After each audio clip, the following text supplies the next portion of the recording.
He's the one and only Reggie Bush. He's kind enough to call in and join us here on Fox Sports Radio. Reggie, how are you?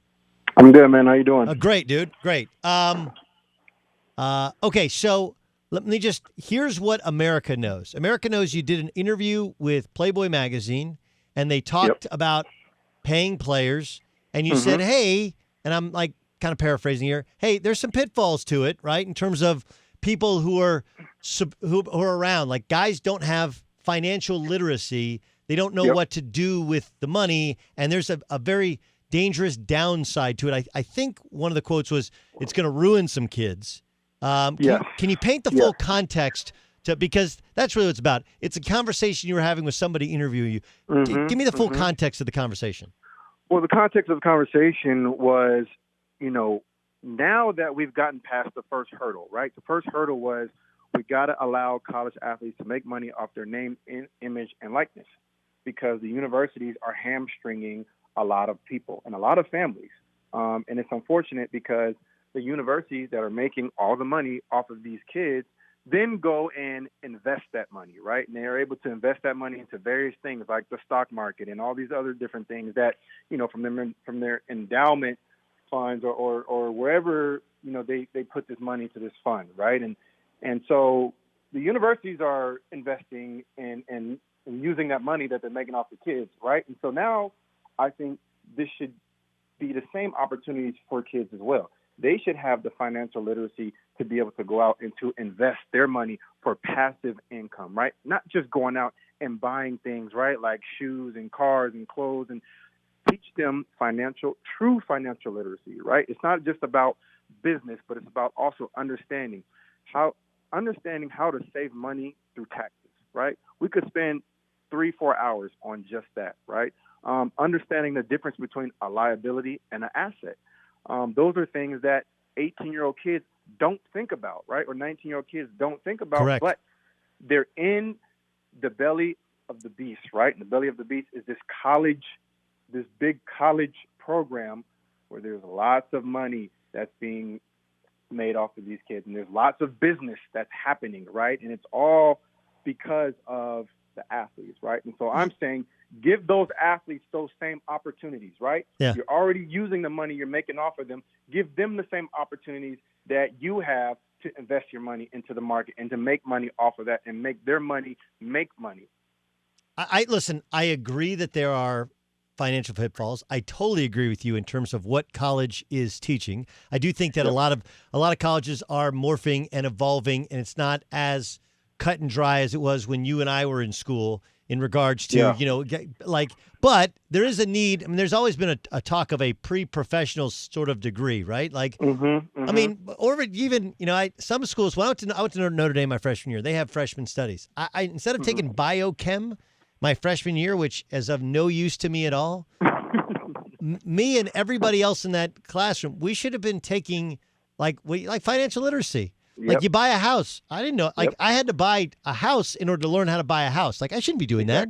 Like exactly. Life insurance. The difference in life insurance. Like do you know what term life is and whole life and how you can use it as investment? Nobody knows these things unless you have money or you have a parent who's that financially educated, right? And what happens with a lot of these guys is, and I think this is the part you were getting to, they're just like, look, I'm just a kid. I'm a football player. Or I'm a basketball player. I'm just going to trust this adult because, right? And you got no idea what they're going to do with it. Exactly.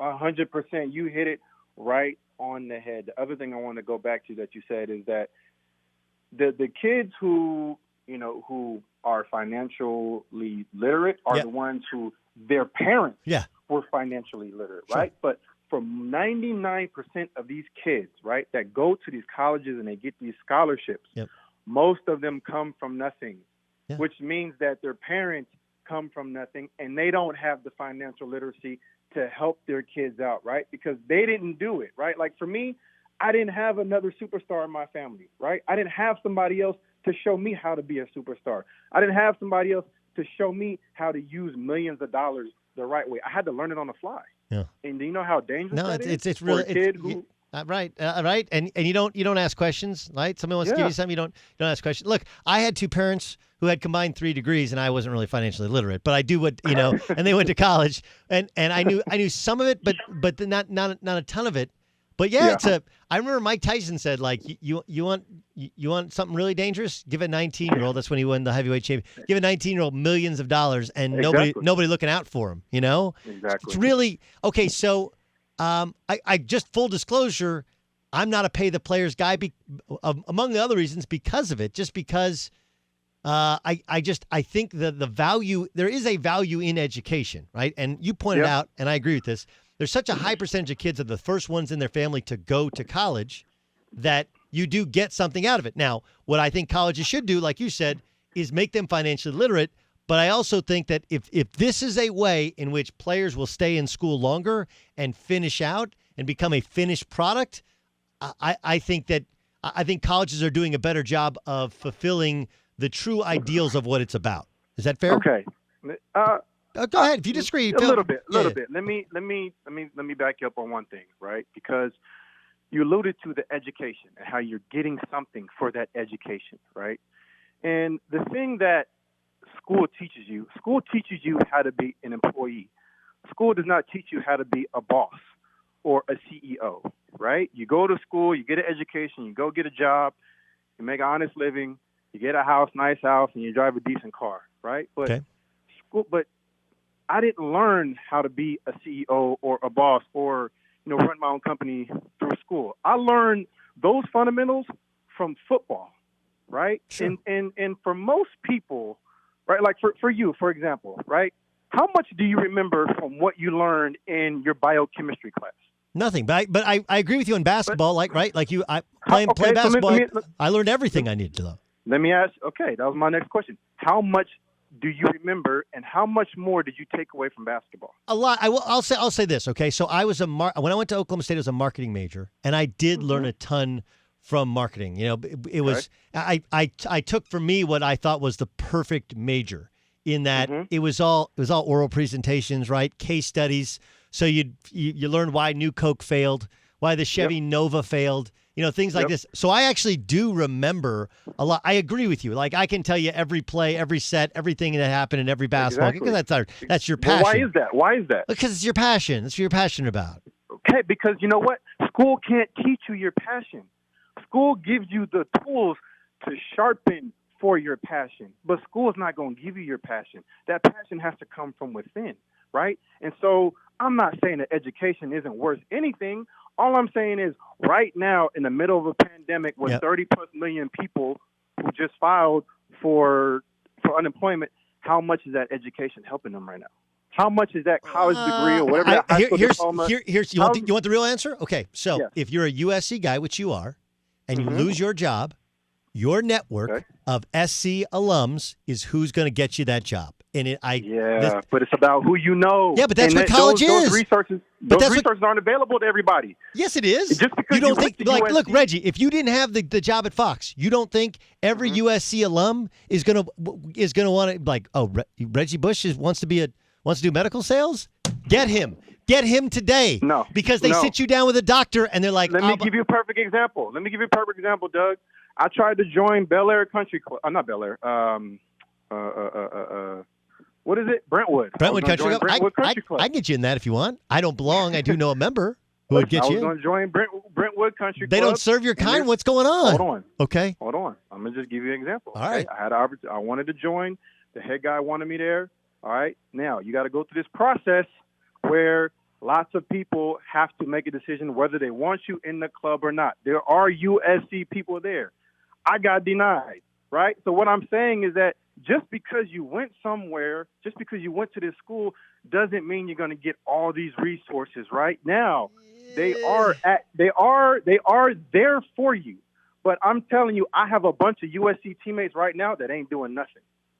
That ain't doing nothing at all. I got it. But I think USC does more for you than most schools. I just do. I think look, that's why I went to Notre Dame and School can do stuff for you.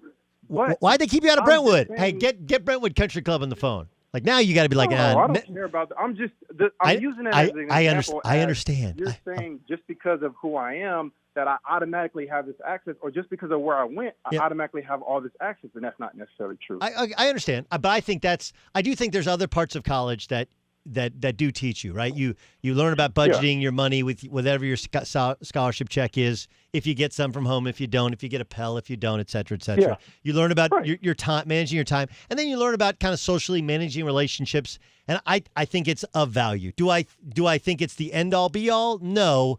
But I do believe you're better off going there, especially when no one else in your family went there. Like I'm not saying that I'm not saying that going to college is a waste of time. Going to college is not a waste of time, right? But college is not going to teach you your passion. That's all I'm saying is that for how many times do we hear about people who go to college for certain things, like you said, biochemistry, and what are you doing with it now? Nothing. I went my freshman year in college, I went to school, I was a pre-med major. And then I realized that was too much pressure for me to handle while playing football, so I had to make a switch. So all I'm saying is just that you can't say just because somebody went to a school that they're automatically guaranteed this success. No. Or they're guaranteed these resources. No, you got to put out the work for those resources. And I know a ton of players who went to colleges who are broke right now and doing nothing and miserable and all these things. You know what I mean? Yes. And they have an education. Yes, but here's the counter to it. Okay, the teams you played on that nearly won back-to-back national championships, right? Yes. I can almost guarantee, and I don't know this for a fact, but I have a pretty good sense that those guys, if they go in to interview for a job, and you write down on your resume USC football and the years in which those years, they're going to have a better shot, especially if it's an SC guy, than anybody else. Because you're being very specific to a team in a year. I'm using it as an example, and the example is like SC dudes hire SC dudes within reason, right? Yes. And look, and it's actually one of the problems we see with the Rooney Rule, right? People hire people they know or they think they have a relationship based on who you know. Correct. And I do think that the thing that we don't discuss enough, and you and I have, I'm not saying you and I, I'm saying the whole rest of the world. We all discuss college and the pitfalls of the trappings of college, the wrong things of college, the thing that college provides you among anything else. And I never forget my freshman year at Notre Dame, I got to be in this one class. There's one class taught by the president of the university. At the time it was Monk Malloy. There's 12 advisors. They recommend one person. Somehow I got in this class. And the president pulled me aside. And he said, you got to get to know these people. I was like, why? He's like, those people are going to be running Fortune 500 companies for the next 30 years. We picked the best and the brightest, and we put them all in a room. And like that's kind of what that campus is about. They want to push you, and if you make friends, those are the friends that run companies. And I think SC's similar in that way, obviously different and similar. But again, I never went to one of those classes. I didn't get that class. Maybe you had that in Notre Dame. Why'd you do pre-med? What the hell you want to do pre-med for? Do you know how long it takes to be a doctor? When I came out of high school, I wanted to study medicine. I wanted to study in that field. That was something that was very interesting to me, and that was something that I did all the way up until I graduated from high school. But then when I got to college, you're like, man, I couldn't juggle it with football. I got you. And even though I still wanted to do it, I couldn't juggle it because football is a full-time job, and then going to school is a full-time job, and then try to provide for your family is a full-time job.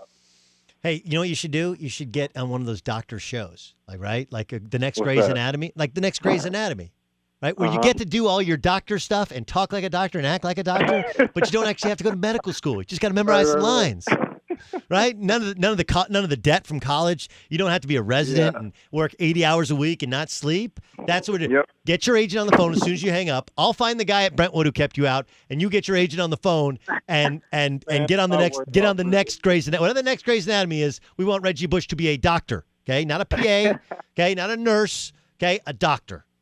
There we go. Good catching up, Reg. All right, brother. It's Reggie Bush, of course, is a college football analyst for Fox Sports and a great dude, by the way. Great dude. Saw him working out back when we were allowed to work out at gyms. And that guy's still freaky good shape, freaky good athlete, and awesome. Like, look, that's a conversation. That's where we take quotes and And what happens in my business now is every different website takes a quote and says, well, what is Reggie talking about? Reggie's talking about the need for financial literacy. That's what he's talking about.